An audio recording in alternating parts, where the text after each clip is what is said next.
അപ്പോൾ നമ്മൾ ഈ ചർച്ചയിൽ മുസ്ലിം ലീഗിൻ്റെ പ്രതിനിധിയെ ശ്രമിച്ചതാണ്. അവർ ഈ ചർച്ചയിൽ വരുന്നില്ല എന്ന് പറഞ്ഞു. അത് ശ്രീ ജലീൽ പുനലൂർ പറഞ്ഞതിനോട് അത് ചേർത്ത് വെക്കുകയാണ്. മുസ്ലിം ലീഗിൻ്റെ പൊതുവായ നിലപാടല്ല, അതുകൊണ്ടാണ് അവർക്ക് ഇക്കാര്യത്തിൽ ഒരു നിലപാട് സ്വീകരിക്കാൻ കഴിയാതെ പോകുന്നത്. ശ്രീ അരുൺ മോഹൻ, നമ്മളിവിടെ കാണേണ്ടത് തികച്ചും വേറിട്ട ചില കാര്യങ്ങളാണ്. ഒന്ന്, മതേതരത്വം പ്രസംഗിക്കുന്ന അബ്ദുൾ സമദ് സമദാനി MP അദ്ദേഹം നിലവിളക്ക് കൊളുത്തുന്നില്ല.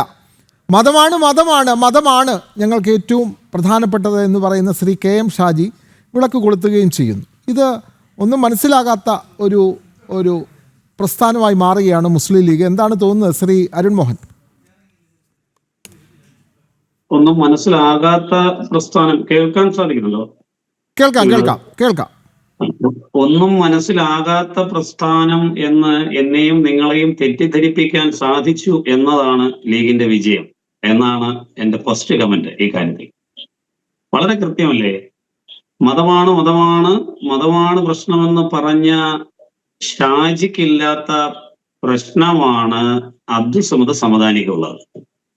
എത്ര കൃത്യമാണെന്ന് ആലോചിച്ച് നോക്കൂ. നമ്മൾ ഈ ചില കളികളിലൊക്കെ കുട്ടികളിൽ ഏർപ്പെടുന്ന പോലെ കയ്യിൽ കിട്ടിയ ഒരു ദീപത്തെ അടുത്തയാളിലേക്ക് കൊടുക്കുന്നു, അതിങ്ങനെ കറങ്ങി, എന്നിട്ട് ഞാനിത് കത്തിക്കാൻ എന്റെ ബുദ്ധിമുട്ട് കൊണ്ടൊന്നും അല്ല, തിരി 5 ഉള്ളൂ, വേണമെങ്കിൽ നിങ്ങൾ കത്തിച്ചോ എന്നൊരു ഭാവത്തില് ചിരിച്ചുകൊണ്ട് അദ്ദേഹം അടുത്തയാളെ കൊടുക്കുന്നു, അത് തന്നെ മേടിച്ച് അടുത്തയാളെ കൊടുക്കുന്നു. ഇതിന്റെ ആവശ്യമില്ല. ഏതോ ഒരു സിനിമയ്ക്കകത്ത് ജഗതി കുറെ ആളുകൾ ഇങ്ങനെ മണ്ണ് കോരി ഒരു ഭാഗത്തേക്ക് ഇടുന്ന സമയത്ത് ബാക്കിയുള്ളവരെല്ലാം പണിയെടുക്കുന്നുണ്ട്, ഇദ്ദേഹം ഇങ്ങനെ പണി കാണിക്കുന്നുണ്ട്. അവിടെ തിരിച്ച് അല്ല, ഇത് ശരിക്കും ഒന്ന് ആലോചിച്ചു. ആ വീഡിയോക്ക് നമുക്ക് കാണാൻ സാധിക്കുന്നതല്ലേ? ഇങ്ങനെ ആളുകളെ വിഡ്ഢികളാക്കിക്കൊണ്ട് ഒന്നുകിൽ പരസ്യമായി തുറന്നു പറയണം, എന്റെ മതത്തിനെതിരാണ്, എനിക്ക് സാധിക്കില്ല എന്ന് പറയണം, അതിനുള്ള ആർജവം കാണിക്കണം. ഇനി ഇനി അല്ലാതെ ഈ പരസ്പരം ഖോ കളിക്കുന്നത് പോലെ ഒരിടത്തും നടത്തിത്തോട്ട് പാസ് ചെയ്ത് ജനങ്ങളെ വിഡ്ഢികളാക്കണം.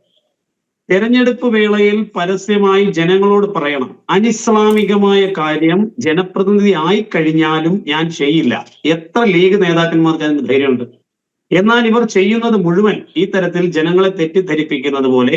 മാധ്യമപ്രവർത്തകൻ, വർഷങ്ങളുടെ മാധ്യമപ്രവർത്തന പരിചയമുള്ള ശ്രീ വിനോദിന് പോലും കാര്യങ്ങൾ മനസ്സിലാക്കാൻ ഒരു ബുദ്ധിമുട്ട് വരുന്നത് പോലെ പെരുമാറാൻ ഇവർക്ക് നന്നായി അറിയാം എന്നുള്ളതാണ് കാര്യം.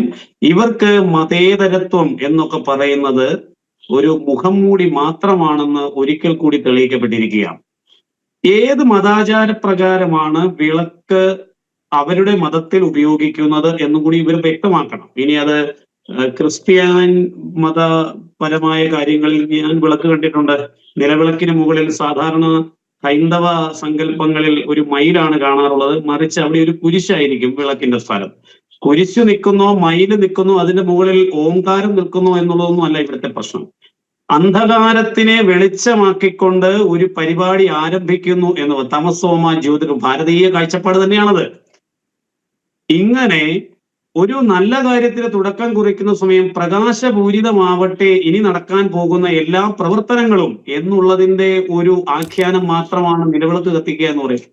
അതിലെവിടെയാണ് മതം കടന്നു വന്നതെന്ന് മനസ്സിലാവുന്നില്ല. അപ്പോ ആഹാരത്തിൽ മതത്തെ കണ്ടെത്തുന്നവർ, ആചാരങ്ങളിൽ മതത്തെ കണ്ടെത്തുന്നവർ, വസ്ത്രത്തിൽ മതത്തെ കണ്ടെത്തുന്നവർ, വിശ്വാസങ്ങളിൽ കൃത്യമായി മറ്റുള്ളവർക്ക് മേൽ അടിച്ചേൽപ്പിക്കാൻ ശ്രമിക്കുന്നവർ, ഇങ്ങനെയുള്ളവരുടെ യഥാർത്ഥ മുഖം പരസ്യമായി തുറന്നു പറയാൻ അവർക്ക് ബുദ്ധിമുട്ടുണ്ട്. കാര്യം ഈ രാഷ്ട്രം അത്തരത്തിൽ സർവ്വമത സമഭാവനയുടെ രാഷ്ട്രമാണ്. ഇപ്പോ ലീഗ് ഇത്തരത്തിലുള്ള നിലപാടെടുത്താലും മുമ്പ് ഞാൻ പറഞ്ഞതുപോലെ ജനപ്രതിനിധിയായി കഴിഞ്ഞാൽ, ഡെമോക്രസിയാണ് അവരെ ജനപ്രതിനിധിയാക്കി മാറ്റിയത്. ജനാധിപത്യത്തിൽ വിശ്വസിക്കുന്നവരാണ് ഞങ്ങൾ എന്ന് പരസ്യമായി പറഞ്ഞുകൊണ്ടാണ് ഇവർ അധികാരത്തിലേക്ക് വരുന്നതെങ്കിൽ, ജനാധിപത്യം എന്ന് പറയുന്ന ജനങ്ങൾ, ഇവരെ അധികാരത്തിലേക്ക് കയറ്റുന്ന ജനങ്ങളിൽ മുസ്ലിം ഉണ്ട്, ഹിന്ദു ഉണ്ട്, ക്രിസ്ത്യൻ ഉണ്ട്, പാഴ്സിയുണ്ട്, ജൈനനുണ്ട്, ബുദ്ധനുണ്ട്. അത്തരത്തിലൊരു രാഷ്ട്രത്തിൽ നിന്നുകൊണ്ട് ഒരു മതത്തിനു വേണ്ടി സ്വന്തം പേരിൽ തന്നെ മതത്തെ ചേർത്തുകൊണ്ട് പ്രവർത്തിക്കുന്ന ഒരു സംഘടന, ഞങ്ങൾ മതനിയമം അനുസരിച്ചുള്ള രാഷ്ട്രത്തിന് വേണ്ടി, ജമാഅത്തെ ഇസ്ലാമി ചില കാര്യങ്ങൾ എനിക്ക് അവരോട് ഒരു നിലപാട് എന്ന് തോന്നിയിട്ടുണ്ട്. ജമാഅത്തെ ഇസ്ലാമിയോട് യോജിക്കുന്നു എന്നാണ് അതിനർത്ഥം. ഞങ്ങൾ മതരാഷ്ട്രത്തിന് വേണ്ടി പ്രവർത്തിക്കുന്നു എന്ന് പറഞ്ഞുകൊണ്ട് പരസ്യമായി പ്രവർത്തിക്കുന്ന ജമാഅത്തെ ഇസ്ലാമി ഇപ്പൊ ലീഗിനൊപ്പമാണ്. അവർ തന്നെ, ഞാൻ ഈ കഴിഞ്ഞ ദിവസം അവരുടെ മുഖപത്രം, ജമാഅത്തെ ഇസ്ലാമിയുടെ മാധ്യമം പത്രത്തിൽ വന്ന ഒരു വാർത്ത ബഹുമാനപ്പെട്ട പാനലിസ്റ്റുകൾ പലരും ശ്രദ്ധിച്ചു കാണുമെന്ന് കരുതുന്നു. അവര് സാമുദായിക രാഷ്ട്രീയത്തിൽ പഴയ നിലപാടിലേക്ക് തിരിച്ചു പോകുന്ന ലീഗിനെ അഭിനന്ദിക്കുന്നു എന്നാണ് പറഞ്ഞിരിക്കുന്നത്. അതെന്താണ് തെറ്റ്? അവരുടെ കാഴ്ചപ്പാട് വളരെ കൃത്യമാണ്. സാമുദായിക രാഷ്ട്രീയത്തിലേക്ക് ലീഗ് മടങ്ങുകയാണ്. വഖഫ് സംരക്ഷണ റാലി അതിന് ഏറ്റവും വലിയ ഉദാഹരണമാണ് എന്ന് അവർ തന്നെ ചൂണ്ടിക്കാണിക്കുന്നു. അപ്പൊ വഖഫ് സംരക്ഷണ റാലി, വഖഫ് വലിയൊരു വിഷയമാണ്, നമ്മൾ ഒരു ദിവസം മുഴുവൻ ചർച്ച ചെയ്യത്തക്ക രീതിയിലുള്ള വലിയ വിഷയമാണ്. പക്ഷെ വഖഫ് സംരക്ഷണ റാലിയിൽ മുസ്ലിം ലീഗിന്റെ നേതാക്കന്മാരുടെ തീവ്ര പ്രസംഗങ്ങളും വെൽഫെയർ പാർട്ടിയും ജമാഅത്തെ ഇസ്ലാമിയും അടക്കമുള്ളവരുടെ നിലപാടുകളിലേക്ക് ലീഗ് മടങ്ങുന്നു എന്ന് KCBC-യുടെ മുഖപത്രമായ ജാഗ്രത, മാധ്യമ ലോകത്ത് നിൽക്കുന്നവർക്കൊക്കെ വളരെ വ്യക്തമായിട്ട് അറിയുന്ന കാര്യമാണ്. KCBC-യുടെ മുഖപത്രമായ ജാഗ്രത ഇപ്പോൾ ലീഗ് എടുത്തിരിക്കുന്ന സമീപനത്തെ കുറിച്ച് വളരെ കൃത്യമായി പറഞ്ഞു കഴിഞ്ഞു. അപ്പൊ ഇതെല്ലാം കൂടി കൂട്ടി വായിച്ചാൽ നമുക്ക് നിസ്സംശയം പറയാൻ സാധിക്കും, ഹാദിയ സോഫിയ വിഷയത്തിലെ ലീഗിന്റെ മാറിയ നിലപാട്, വെൽഫെയർ പാർട്ടിയോട് ചേർന്ന രാഷ്ട്രീയ നിലപാടിൽ ഒരു തെറ്റില്ല എന്ന് UDF പോലും അംഗീകരിച്ച ഒരു പുതിയ കാലഘട്ടം. ഇങ്ങനെയൊക്കെ വരുന്ന സമയത്ത് ഏതാണ്ട് മറ നീക്കി അധികാരം ഞങ്ങളുടെ കയ്യിലേക്ക് വന്നപ്പോൾ ലീഗ് ഭരിക്കും കേരള നാട്ടിൽ, ലീഗ് പറയും നിയമങ്ങളെന്ന് തൊടുപുഴയിൽ മുദ്രാവാക്യം കേരളത്തിൽ നമ്മൾ കേട്ടു. ഇത് തൊടുപുഴയിൽ കേവലം കേട്ട ഒരു മുദ്രാവാക്യമായി മാത്രം നമുക്ക് ഇതിനെ കാണാൻ കഴിയില്ല.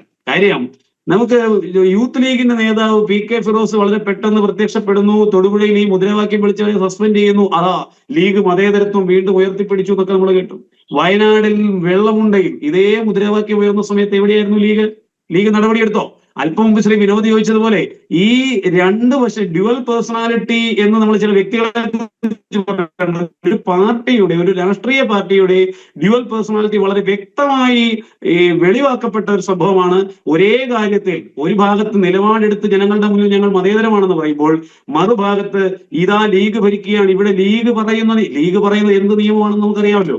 ഈ ലീഗ് പറയുന്ന ഈ നിയമമാണ് ഈ നാട്ടിൽ നടക്കുന്നതെന്ന് പരസ്യമായി പറയുന്ന സമയത്ത് എതിർക്കാനായിട്ട് വെള്ളമുണ്ടയിൽ വരുന്നില്ല, മറിച്ച് തൊടുപുഴയിൽ വരുന്നു.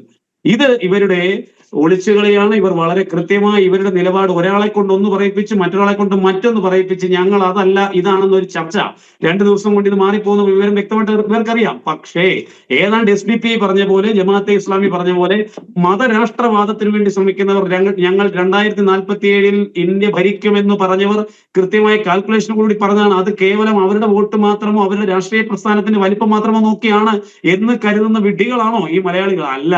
അവിടെ ഇവരുടെ മുന്നിൽ ഒരേ ഒരു ലക്ഷ്യം മാത്രമേ ഉള്ളൂ. ആ ലക്ഷ്യപൂർത്തിയിലേക്ക് നടന്നു നീങ്ങുമ്പോൾ ലീഗില്ല, SDPI ഇല്ല, ജമാഅത്തെ ഇസ്ലാമി ഇല്ല, പിന്നെ മതസംഘടനകളായ സമസ്തയില്ല, ഇവരെല്ലാം ചേർന്ന് ഒരൊറ്റ മുന്നണിയായി ഒരുമിച്ച് നിന്നുകൊണ്ട് നമ്മുടെ രാഷ്ട്രത്തെ ഏതാണ്ട് പഴയ രീതിയിലേക്ക്, വിഭജന കാലഘട്ടത്തിൽ എങ്ങനെയാണോ മതപരമായി രാഷ്ട്രം വിഭജിക്കപ്പെട്ടത്, ആ നിലയിലേക്ക് നമ്മുടെ രാഷ്ട്രത്തെ മാറ്റിയെടുക്കാൻ വേണ്ടിയുള്ള കൃത്യമായ പരിശ്രമത്തിലാണെന്നുള്ളത് യാതൊരു സംശയമില്ലാത്ത കാര്യമാണ്.